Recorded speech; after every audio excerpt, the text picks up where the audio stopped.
নমস্কার বন্ধুরা, আজ 29শে ডিসেম্বর 2024 রবিবার, সময় দুপুর 12টা। আর কয়েক ঘন্টা পরে এই 2024-এ যে শেষ রবিবার, সেই রবিবারটা চলে যাবে। বলা যায় আজকে 2024 বলে যে বছরটা আমরা কাটিয়ে এলাম সেটা চলে যাবে। এই বছরের শেষ কয়েকটা দিন আমার আপনাদের সঙ্গে কথা বলা হয়নি। বলার না কারণ দুটি তিনটি আছে। প্রথমত, নতুন করে বলার কিছু সেভাবে পাচ্ছিলাম না, মানে একই কথা আর কতবার বলবো।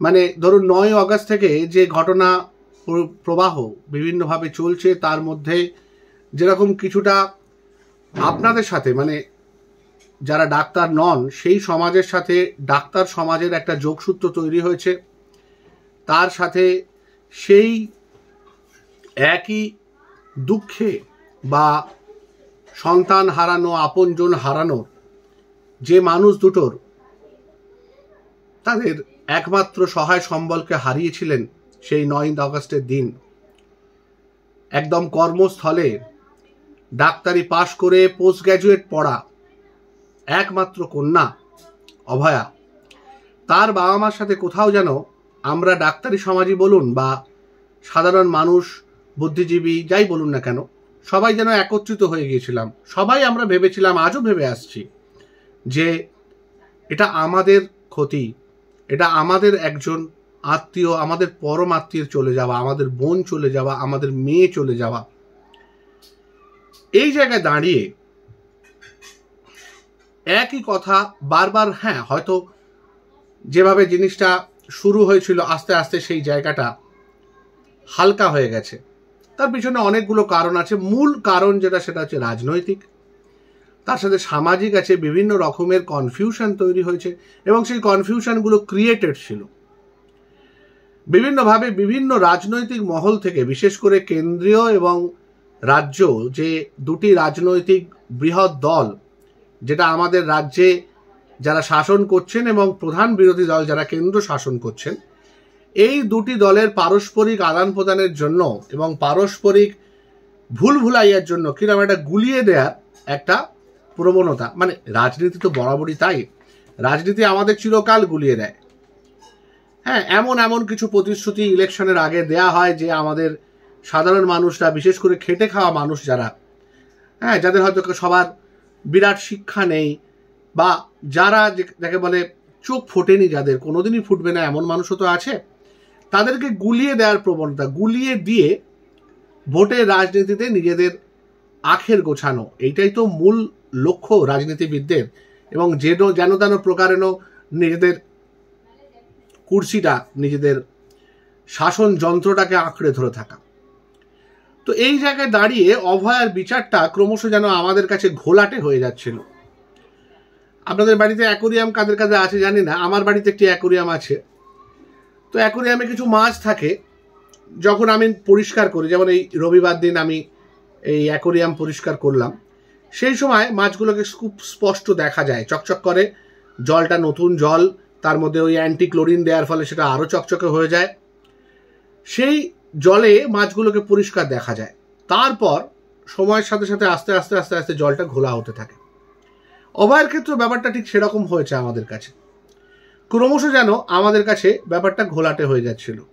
এবং এই আগামী কিছুদিন, আগামী 10 দিনের মধ্যে যে সমস্ত, বিশেষ করে এই যে কেন্দ্রীয় ফরেন্সিক ল্যাবরেটরি, CFSL বলে যেটাকে, সেন্ট্রাল ফরেন্সিক সায়েন্স ল্যাবরেটরি, সেখান থেকে যে নমুনাগুলো এসছে, সেই নমুনার উপর ভিত্তি করে তো পুরো ব্যাপারটাই গন্ডগোল হয়ে যাচ্ছে।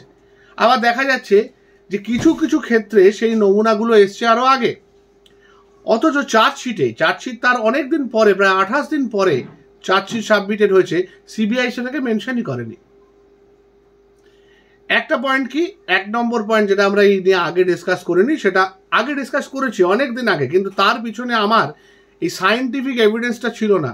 আমরা জানতাম এই যে কথাগুলো এতক্ষণ ধরে আমি বললাম, এই কথাগুলো কিন্তু আমার অগাস্ট মাসের ভিডিও যদি আপনারা দেখেন তাহলে দেখবেন সেখানেই বলা আছে। 1 নম্বর হচ্ছে যে যে জায়গাটাকে হত্যার জায়গা বলা হচ্ছে, মানে সিন অফ ক্রাইম বলা হচ্ছে যে জায়গাটাকে, অ্যাকচুয়ালি সেই জায়গাটা নয়। সে অ্যাকচুয়াল জায়গাটা সম্ভবত দোতলা ওপরে। আজকে সম্ভবত বলছি, তার কারণ এটা এখন মামলা বিচারাধীন, তাই এটাকে একদম 100% ভাবে বলা যায় না। এবং এটা এমন একটা সেন্সিটিভ মামলা যেখানে কোনো বাইরের লোক অ্যালাউ হচ্ছে না। অন ক্যামেরা খুব কিছু নির্দিষ্ট মানুষ যারা সাক্ষী দেবেন, যারা অপরাধী বা অপরাধী দোষী ভাবা হচ্ছে, এবং উকিল, কিছু সিলেক্টিভ লোকজন কিছু কিছু ক্ষেত্রে, বিশেষ বিশেষ ক্ষেত্রে বাবা মাকে অ্যালাউ করা হচ্ছে। আদারওয়াইজ বেশিরভাগ ক্ষেত্রেই কাউকেই সেখানে অ্যালাউ করা হচ্ছে না। এতটাই সেন্সিটিভ, স্পর্শকাতর একটা জিনিস। তো সেইখানে দাঁড়িয়ে আমার এই কথাগুলোকে এতটা জোর দিয়ে বলাটা হয়তো ঠিক হয় না। তো আমি এখানে যেটা বলতে চাই সেটা হচ্ছে, আজকে এই সেন্ট্রাল সায়েন্স থেকে কনফার্ম করেছে যে ওটা সিন অফ ক্রাইম নয়, কারণ ওখানে এমন কিছু জিনিস পাওয়া গেছে সেখানে কোনো ধস্তাধস্তির কোনো সিমটম নেই। এবার অনেকে সেটা মনে করতে পারে যে ওখানে সেই জায়গাটাকে মডিফাই করা হয়েছে, মানে হয়তো ওটা সিন অফ ক্রাইম, কিন্তু এই ঘটনাটাকে ঢাকা দেওয়ার জন্য কেউ বা কারা সেটাকে মডিফাই করার চেষ্টা করেছে, জিনিসগুলোকে ধামাচাপা দেওয়ার চেষ্টা করেছে। যেমন প্রথমে বলা হয়েছিল যে এটা আত্মহত্যা, হত্যা নয়, হয়তো আত্মহত্যা প্রমাণ করার জন্য শুরুর দিকে এটাকে তড়িঘড়ি ঢাকা দেওয়ার চেষ্টা হয়েছে। বেশ তর্কের খাতিরে ধরে নিলাম যে ওই জায়গাটাই সিন অফ ক্রাইম ছিল, কিন্তু সেটাকে মডিফাই করা হয়েছে, সেটাকে সুন্দরভাবে ঢাকা দেওয়ার চেষ্টা করা হয়েছে। তাই যদি হবে তাহলে কারা চেষ্টা করেছে? ভিডিও ফুটেজ আছে, কোন কোন মানুষ ওই সময় সিন অফ ক্রাইমে ছিল, তাদের প্রত্যেককে জিজ্ঞাসাবাদ শুধু নয়, তাদের এগেনস্টে চার্জশিট ডেভেলপ করা উচিত, সাপ্লিমেন্টারি চার্জশিটে, যে কেন তারা সিন অফ ক্রাইম অল্টার করেছে। তার মধ্যে প্রথম তো আমাদের সন্দীপ ঘোষী পড়ে যান।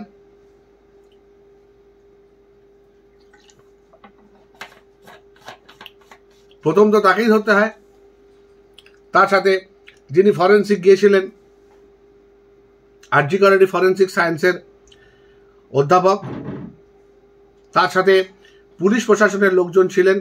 মাননীয় সিপি কেন অত সকালবেলা পৌঁছে গেলেন? কমিশনার অফ পুলিশের অত আগে ওখানে পৌঁছানো কি প্রয়োজন ছিল? এবং তার সাথে ডিসি সেন্ট্রাল, ডিসি নর্থ, তাদের তো জবাব দিতে হবে। তাদের তো জবাব দিতে হবে যদি সিন অফ ক্রাইম অল্টার হয়ে থাকে, এবং তারা তো রেসপন্সিবল। যেরকম একটা রেল দুর্ঘটনা হলে রেলমন্ত্রীকে নৈতিক দায়িত্ব নিতে হয়, ঠিক সেইভাবে এক্ষেত্রে তো সর্বোচ্চ যিনি পুলিশ প্রশাসনে রয়েছে, সেখানে এভিডেন্স ট্যাম্পার হচ্ছে, এভিডেন্স অল্টার হচ্ছে, তাকে তো রেসপন্সিবিলিটি নিতে হবে। তাহলে আমাদের জুনিয়ররা যে ওনাকে পদত্যাগ করতে বাধ্য করেছিলেন, সিদ্ধারা উপহার দিয়েছিলেন, সেটা কি অন্যায় ছিল? বরং সেটা অনেক কম ছিল। তাদের আন্ডার জুডিশিয়াল এনকোয়ারিতে আনার কথা, সেটা কিন্তু হচ্ছে না। বরং যেটা খবর পাচ্ছি সেটা হচ্ছে সন্দীপ ঘোষ, মানে মাননীয় প্রাক্তন প্রিন্সিপালের বিরুদ্ধে যে মামলা করার চার্জশিট দিতে সরকার পক্ষ থেকে নাকি, সরকারের তরফ থেকে নাকি বিলম্ব হচ্ছে, বাধা দেয়া হচ্ছে, এবং সরকার সেটাকে দিচ্ছে না যে তার বিরুদ্ধে চার্জশিট গঠনের জন্য, যেহেতু তিনি সরকারি কর্মচারী, উচ্চ পদস্থ সরকারি কর্মচারী, আরো ভালোভাবে বললে। এনওসি পাওয়া যাচ্ছে না সরকারের তরফ থেকে, পশ্চিমবঙ্গ সরকারের তরফ থেকে। অথচ পশ্চিমবঙ্গে সরকারের যারা মুখপাত্র তথা পশ্চিমবঙ্গ সরকার চালিত যে দল, তার যারা মুখপাত্র, তারা একদম পরিষ্কার বলছে যে সিবিআই এর হাতে সবকিছু আছে। আজকে কোথায় সিবিআই এর হাতে সবকিছু রইল? সিবিআই তো অপদার্থতা করছে, তার বিষয়ে কোনো সন্দেহ নেই। সেন্ট্রাল এজেন্সির যে এটা একটা বিরাট বড় অপদার্থতা, সে বিষয়ে কোনো সন্দেহ নেই। কিন্তু তারা যে এভিডেন্স পেয়েছে, সেই এভিডেন্স তো ট্যাম্পার হয়েছে যখন এই গোটা তদন্ত ভারটা ছিল কলকাতা পুলিশের হাতে। সেই সময় তো হয়েছে প্রথম দিন, এবং তারপরে যে 4 দিন, তার মধ্যে তো ট্যাম্পারিং হয়েছে। সিন অফ ক্রাইম যেখানে বলা হচ্ছে, তার পাশের জায়গাটাকে ভেঙে দেওয়া হয়েছে। এখন তো এটাও বলা হচ্ছে যে ওই সিন অফ ক্রাইম অন্য জায়গায় হয়েছিল, দোতলা ওপরে হয়েছিল, সেখান থেকে বডিটাকে নিচে এনে ওখানে পরিপাটি করে সাজানো হয়েছিল, এবং তারপর নাকি হাত ধোয়া হয়েছিল যে বাথরুমটাই, সেই বাথরুমটাই অ্যাকচুয়ালি ভাঙা হয়েছে। শুধু তাই নয়, এই যে সেন্ট্রাল ফরেন্সিক ল্যাব, এখান থেকে যে নমুনা পাওয়া গেছে, মানে নমুনা যে সংগ্রহ করা হয়েছে অভয়ার শরীর থেকে, অভয়ার 3টি বিশেষ যৌনাঙ্গের কাছ থেকে, আমি নাম বলছি না, আমার রুচিতে বাদে, বিশ্বাস করুন, আমার বোনের মতো আমি সেখানে সেই পার্টিকুলার অঙ্গের নাম বলছি না, সেই প্রাইভেট পার্ট থেকে যে ডিএনএ উদ্ধার করা হয়েছে, সেই ডিএনএ কন্টামিনেটেড বলা হচ্ছে। 4 জন 5 জন, এমনকি একজন মহিলার ডিএনএও সেখানে রয়েছে। আমরা যেটা বারবার বলছি, এটা গণধর্ষণ। এই গণধর্ষণের জায়গায় কিন্তু গণধর্ষণ ও গণহত্যা, হয়তো শুধু গণহত্যা তারপরে ধর্ষণ, তো সেই জায়গায় দাঁড়িয়ে আমরা 4-5টা ডিএনএ পাচ্ছি। মূল অভিযুক্ত যে সঞ্জয় রায়, তার ডিএনএ আছে, তার ডিএনএ নিয়ে কোনো সংশয় নেই, কিন্তু আরো যে ডিএনএ গুলো পাচ্ছি, সেই ডিএনএ গুলো যদি যারা অপরাধী তাদের ডিএনএ না হয়, তাহলে সেগুলো কন্টামিনেটেড, এবং কন্টামিনেটেড ডিএনএ মানে ডিএনএ স্যাম্পেল যেখানে নষ্ট হয়ে গেছে, সেই স্যাম্পেল নষ্ট হওয়ার দায় কে নেবে? মহিলা একজনের ডিএনএ পাওয়া যাচ্ছে। এইভাবে যদি আমি একটা নমুনা সংগ্রহ করি, কত বড় গাফিলতি হলে! এই জিনিসটা তো কুলতলির ক্ষেত্রে হয়নি, এই জিনিসটা তো জঙ্গিপুরের ক্ষেত্রে হয়নি, যেখানে 60 দিনের মধ্যে অপরাধীর একদম ফাঁসির আদেশ দিয়ে দেওয়া হলো। খুব বড় বড় কথা বলা হচ্ছে কলকাতা পুলিশের তরফ থেকে যে আমরা 60 দিনের মধ্যে সমস্যার সমাধান করে দিয়েছি। একবারের জন্য বলা হয়েছে যে এই যে স্যাম্পেলগুলো, এগুলো সেন্ট্রাল ফরেন্সিক ল্যাবরেটরিতে গেছিল কিনা এবং সেখানে কন্টামিনেশন হয়েছিল কিনা। সেখানে যদি কন্টামিনেশন না হয়ে থাকে, সেখানে যদি নমুনা সংগ্রহে এতটা গাফিলতি না হয়ে থাকে, এখানে এতটা সেন্সিটিভ একটা ঘটনা, যেখানে একজন ডাক্তার, একজন পূর্ণ প্রাপ্তবয়স্ক ডাক্তার অন ডিউটি থাকাকালীন নৃশংসভাবে হত্যা হয়েছে তাকে, তার একটা স্যাম্পেল, ডিএনএ স্যাম্পেল কালেক্ট করতে এতটা গাফিলতি কেন হলো? তার দায় কে নেবে? তার দায় কি কলকাতা পুলিশ নেবে না? কলকাতা পুলিশের যে পদস্থ আধিকারিকরা এখানে এটার সঙ্গে যুক্ত ছিলেন, তাদেরকে শুধু এক জায়গা থেকে এক জায়গা বদলি করেই হয়ে যাবে সমস্যার সমাধান? তাদেরকে কি আন্ডার জুডিশিয়াল এনকোয়ারি করা হবে না? আজকে আমি ডাক্তার হিসেবে যদি এই ভুলটা করতাম, তাহলে আমার বিরুদ্ধে কি বিভিন্ন রকম এনকোয়ারি হতো না? আমাকে কি মেডিকেল কাউন্সিলে ডাক পড়তো না? আমার যদি, আমার গাফিলতিতে কোনো রুগীর যদি মৃত্যু হতো, আমাকে কি কেউ ছেড়ে দিত? আমাকে রাজ্য সরকার, কেন্দ্রীয় সরকার কেউ ছাড়বে না। আমার রেজিস্ট্রেশন নিয়ে টানাটানি হয়ে যাবে যদি আমার গাফিলতিতে কারু মৃত্যু প্রমাণিত হয়। আর এখানে তো পরিষ্কার দেখা যাচ্ছে, জলের মতো পরিষ্কার, যে একটা কন্টামিনেটেড ডিএনএ স্যাম্পেল পাওয়া গেছে। এবার এই কন্টামিনেটেড ডিএনএ স্যাম্পেল যে কালেক্ট করেছে, তার কি অপরাধী হবে? অপরাধ নেই, সে কি অপরাধী নয়? তার বিরুদ্ধে কি জুডিশিয়াল এনকোয়ারি হবে না? তাকে কি বরখাস্ত করা বা সাসপেন্ড করা হবে না? আর যদি তাকে বরখাস্ত, সাসপেন্ড করা হয়, তার বিরুদ্ধে কি মামলা চলার কথা নয়? আমি জানি না, আমি এত আইন বুঝি না, কিন্তু এই জিনিসটা আমি জানি, যদি আমি করতাম ডাক্তার হিসেবে, আমার গাফিলতিতে যদি এই ঘটনাটা ঘটতো, তাহলে আমি কিন্তু পার পেয়ে যেতাম না। আমাকে কিন্তু judicial enquiry, departmental enquiry, medical কাউন্সিলের এনকোয়ারি, এতগুলো জায়গায় এনকোয়ারির সম্মুখীন হতে হতো, এবং হয়তো শাস্তিও পেতাম। তো এইটা এতটা বড় গাফিলতি কি করে হবে একটা কলকাতা পুলিশের সর্বোচ্চ স্তর থেকে? যেটা নমুনা সংগ্রহ, আরজি করের মতো জায়গায়, একদম হাসপাতালের মধ্যে, সেখানে নমুনা সংগ্রহে এতটা গাফিলতি হবে? আসলে এতদিন পর সিবিআই প্রকাশ্যে আনবে, এবার কি তাহলে নতুন করে তদন্ত হবে? আর কোথায় সে স্যাম্পেল? এবার কাকে আপনি দোষী সাব্যস্ত করবেন? যারা সবাই ওই ঘরে ওই দিনকে ছিল, তাদের সবার কি ডিএনএ নমুনা সংগ্রহ করা হয়েছে? তাদের ডিএনএ এর সাথে কি এই যে কন্টামিনেটেড ডিএনএ গুলো, সেগুলো মিলিয়ে দেখা সম্ভব হবে?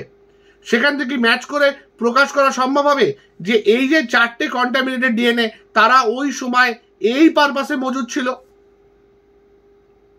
ওই সো কল্ড প্লেস অফ অকারেন্সে, যেখান থেকে আমাদের অভয়ার শরীরের নমুনা সংগ্রহ করা হয়েছে? ভাবতে পারছেন কতটা সিরিয়াস একটা ইস্যু? এবং এখানে বড় বড় কথা বলে দেওয়া হচ্ছে সরকারের তরফ থেকে যে আমাদের কোনো দোষ নেই, আমাদের কোনো গাফিলতি নেই, আমরা সঠিকভাবে তদন্ত চালিয়ে যাচ্ছিলাম 4 দিন। শুধু শুধু সেটা সিবিআই কে দিয়ে নাকি ডিলে করা হলো। আর সিবিআই কতটা উদ্দেশ্য প্রণোদিত হয়ে কাজটা করছে যে এই যে সিন অফ অকারেন্সের ব্যাপারটা, এটা তারা অনেক আগে জানতে পেরে গেছিল, তা সত্ত্বেও ওরা সাপ্লিমেন্টারি চার্জশিট সাবমিট করেনি। ইভেন এই যে প্লেস অফ অকারেন্সকে ট্যাম্পার্ড করা, তার অপরাধে যে সন্দীপ ঘোষ আজ যে ওসি, টালা থানার ওসিকে গ্রেপ্তার করা হয়েছিল, তাদের 90 দিনে চার্জশিট দেওয়া গেল না, যার জন্য তারা জামিন পেয়ে গেলেন ওই মামলাগুলো থেকে। টালা থানার ওসি তো এখন বাইরে ঘুরে বেড়াচ্ছেন, জামিনে মুক্ত। অন্য দুর্নীতির কেসে না হয় মাননীয় অধ্যক্ষ এখনো জেলে আছেন, তিনিও হয়তো ছাড়া পেয়ে যেতে পারেন, কারণ ওই ধরনের দুর্নীতিগুলোতে বেশিরভাগ দিন জামিন ছাড়া রাখা যায় না, জামিন অযোগ্য বেশিরভাগ দিন থাকা যায় না। কিন্তু যে হত্যা এবং হত্যার ষড়যন্ত্র এবং হত্যার প্রমাণ লোপাটের যে জায়গাটা, সেই জায়গাটা প্রমাণ করতে চার্জশিট দাখিল করতে এত গাফিলতি কেন সিবিআই এর? কোথা থেকে তারা বাধা পাচ্ছে? কে তাদেরকে পরিচালনা করছে? কে বা কারা? কোন উৎকোষ তত্ত্ব আসছে? আসলে একটা জিনিস বুঝতে হবে, জানেন তো, বেসিক্যালি এরা কারা? যারা আজকে সিবিআই, যারা আজকে কলকাতা পুলিশ, যারা আজকে আইপিএস আইএস অফিসার, সবাই তো আমাদের মতো মানুষ। তাদের মধ্যেও তো সবই আছে, ষড়রিপুর সংযোজন তো তাদের মধ্যেও আছে। আড়ালে আবডালে বলতে শুনি যে পশ্চিমবঙ্গের পোস্টিং নাকি সেন্ট্রাল এজেন্সির ক্ষেত্রে প্রাইস পোস্টিং, মানে প্রচুর উৎকোচের নাকি একটা জায়গা। এবং এরা যেসব পরিবার থেকে উঠে আসে, ধরুন ইউপি, বিহার, এই সমস্ত জায়গা থেকে তো বেশিরভাগ আইপিএস আইএস হয়ে আসেন। তাদের ব্যাকগ্রাউন্ডটা কি আমরা সত্যি খুব ভালো করে জানি? তারা কোন পরিবার থেকে, কোন সমাজ থেকে আসছে? আমি তো জানি আমার বহু আইপিএস আইএস অফিসার, তাদের বিবাহের সময় অনেক ধরনের কাজ হয় যে জিনিসগুলো অ্যাকচুয়ালি বেআইনি, অথচ তারা আইপিএস অফিসার। তো এইখানে গোড়ায় যদি গলদ হয়, যদি খোদ কেন্দ্রীয় এজেন্সির লোকজন করাপ্টেড হয়, তাদের পিছনে যারা পরিচালনা করছে, তাদের সেই রাজনৈতিক সংস্থা বা রাজনৈতিক সরকার যদি তাদের ব্যক্তিগত স্বার্থের জন্য এক একটা মামলাকে ম্যানিপুলেট করে, মডিফাই করে, হয়তো দেখা যাচ্ছে যে সামনে 26-এর ইলেকশন, তো আমরা একটু জিনিসটাকে ধীরে ধীরে নিয়ে চলি, যাতে 26-এ যখন ইলেকশনটা হবে সেই সময় পটাপট 4-5টা লোককে গ্রেপ্তার করব, অভয়ার মামলাটা সেই সময় প্রচণ্ডভাবে উঠে যাবে ওপরে, এবং সেটার বেসিসে আমরা সরকারটাকে ফেলে দেওয়ার একটা চেষ্টা করব। তারপর আবার সেটাকে ধামাচাপা দিয়ে দেবো, যেরকম এসএসসির ক্ষেত্রে হলো। এসএসসির ক্ষেত্রে পটাপট ইলেকশনের আগে সবাইকে গ্রেপ্তার করা হলো। এখন এসএসসি মামলা সেই 6 মাস 8 মাস ছাড়া ডেট পড়ছে, এবং ছেলে মেয়েগুলো যারা অ্যাকচুয়ালি চাকরির জন্য অপেক্ষা করে আছে বছরের পর বছর, তাদের অপেক্ষা দীর্ঘায়িত হচ্ছে, তাদের বয়স পেরিয়ে যাওয়ার অবস্থা হয়েছে। তারা কিভাবে সংসার চালাচ্ছেন সেটা কিন্তু কেউ জানে না, কোনো মিডিয়াও সেটাকে সেইভাবে রিপোর্ট করতে পারে না যে তাদের সংসার কিভাবে চলছে। শুধু টিউশন করে চলছে, তারা অন্য কোনো কাজ করছেন? কি করছেন তারা? এই যে একটা ভয়াবহ পরিস্থিতি, একটা হত্যা মামলা, সেই হত্যা মামলার যে মূল জিনিসগুলো, সিন অফ ক্রাইম, সেখানকার নমুনা, মিতার শরীরের মধ্যে থেকে যে নমুনা পাওয়া যাচ্ছে, যেটা হচ্ছে সর্বোচ্চ এভিডেন্স, ফরেন্সিক এভিডেন্স, এবং মিতার শরীরের মধ্যে পাওয়া যে আউটসাইড ডিএনএ এভিডেন্স, একটা তো মৃতার নিজের ডিএনএ তো থাকবেই, তার বাইরে যে আউটসাইড এভিডেন্স, এটা হচ্ছে একটা সর্বোচ্চ প্রমাণ। এর উপর আর কোনো প্রমাণ হয় না। সেই প্রমাণ কন্টামিনেটেড, সেটা জানা যাচ্ছে হত্যা মামলার 100-র বেশি দিন পর। সেইখানে শরীর প্রিজার্ভ করা নেই, বডি পুড়িয়ে দেওয়া হয়েছে। এইবার তদন্ত কোন পদ্ধতিতে এগোবে? এই কন্টামিনেটেড ডিএনএ গুলোকে উদ্ধার করা হবে কি করে? কার ডিএনএ কিভাবে এসেছে কিভাবে বোঝা যাবে? এবং যারা এই ডিএনএ নমুনা সংগ্রহ করেছে তাদের কি শাস্তি হবে? বা তাদের শাস্তি দিলেও আসল অপরাধীর শাস্তি কি হবে? বা আসল অপরাধী ধরা কিভাবে যাবে? কি উত্তর দেবেন এরা? আজকে আমরা ডাক্তার হিসেবে আজকে আমরা বেসরকারি হাসপাতালে কাজ করি। মানুষের শরীর যদি আমরা সুস্থ করতে না পারি, তাদের আত্মীয় স্বজনকে জবাবদিহি করতে হয়, আমাদের নিয়ম করে জবাবদিহি করতে হয়। এটা জেনেও যে মানুষ মরণশীল, মানুষের শরীর সময়ের সাথে সাথে বয়সের সাথে সাথে খারাপ হয় এবং এমন অনেক অসুখ আছে যে অসুখগুলো সম্পূর্ণ সুস্থ করা যায় না, সেটা জেনেও আমাদেরকে দীর্ঘক্ষণ ধরে প্রতিটা পেশেন্টের বাড়ির লোকের সাথে কথা বলে তাদের বোঝাতে হয়। পেশেন্ট যদি কোনো কারণে অসুস্থ হয়ে যায়, তার অসুস্থতার কারণ সঠিকভাবে ব্যাখ্যা দিতে হয় এবং সেখানে তারা সন্তুষ্ট না হলে তারা ঊর্ধ্বতন কর্তৃপক্ষের কাছে আমার বা অন্যান্য যে ডাক্তারের আন্ডারে সে ভর্তি আছে তিনি লিখিত অভিযোগ দায়ের করতে পারেন এবং কি মেডিকেল কাউন্সিলে পর্যন্ত তিনি যেতে পারেন। তো সেই জায়গায় দাঁড়িয়ে আজকে এই মানুষগুলো যে তাদের এই রকম একটা কর্তব্যের অবহেলা করেছেন, তাদের কি শাস্তির ব্যবস্থা হচ্ছে এই নিয়ে তো কেউ কোনো কথা বলছে না। ইভেন কোর্ট থেকেও এর সম্বন্ধে যা বলা হচ্ছে তার পরিষ্কার অন্তত বাইরে আসছে না। আমরা কি নিয়ে নতুন বছরটা শুরু করতে যাব বলতে পারেন? নতুন বছরে 25শে ডিসেম্বর ছিল অটল বিহারী বাজপেয়ী, আমার দেখা একজন খুব আমার ফেভারিট প্রধানমন্ত্রী, তার জন্মদিন। তিনি আজ পৃথিবীতে নেই। আর 26 তারিখ, তার ঠিক একদিন পরে আমাদের ভারতবর্ষের শেষ শিক্ষিত প্রধানমন্ত্রী, প্রকৃত শিক্ষিত প্রধানমন্ত্রী, তিনি চলে গেলেন 92 বছর বয়সে, মাননীয় মনমোহন সিং। শিক্ষিত, মার্জিত, ভদ্র মানুষ কাকে বলে, সেই মানুষটি আজকে ছেড়ে চলে গেলেন। আরো অনেক মানুষ ছেড়ে চলে গেছেন আমাদের এই বছরটা। নক্ষত্র পতন হয়েছে, শ্যাম বেনেগাল চলে গেছেন। তো এই জায়গায় দাঁড়িয়ে আমরা 2025-এ কি নিয়ে যাব? যে আমাদের বিচারের বাণী শুধুমাত্র নীরবে নিভৃতে কাঁদবে এবং বিচারের সমস্ত কিছু থেকে যাবে রাজনৈতিক বিভিন্ন দলের হাতে বা সরকারের হাতে? বিচার বারবার এইভাবে বঞ্চিত হবে? যে মেয়েটি চলে গেছে সে তো আর ফিরে আসবে না, তার মা বাবার কোল তো শূন্যই হয়ে গেছে সারা জীবনের মতো। তাদের বেঁচে থাকার একটা রসদ তো তাদের দেওয়া উচিত। কুলতলির ক্ষেত্রে খুব বড় বড় কথা বলা হলো যে আমরা তো 60 দিনেই দিয়ে দিলাম। সেই বিচার প্রক্রিয়া একদম ছিদ্রহীন ছিল তো, নিরপেক্ষ বিচার প্রক্রিয়া ছিল তো, হাইকোর্টে গিয়ে বিরাট বড় ধাক্কা খাবে না তো? আমরা জানি না। আজকে 60 দিনে আমি বিচার দিয়ে দিলাম। হ্যাঁ, পক্সো এমনিতেও খুব তাড়াতাড়ি কার্যকরী করতে হয়, এক্ষেত্রে তো আমাদের অভয়ের ক্ষেত্রে তো পক্সো মামলা রুজু হয় না, কিন্তু তাও ওখানে কোনো ফাঁক ফোকর থেকে যায়নি তো এটার মতো। কন্টামিনেটেড ডিএনএ স্যাম্পল 2 দিন বাদে বেরোবে না তো? ডিএনএ স্যাম্পল ঠিক ছিল তো মেয়েটির শরীর থেকে, যেটা উদ্ধার করা হয়েছে বাচ্চাটির শরীর থেকে? কিছুই তো জানি না আমরা।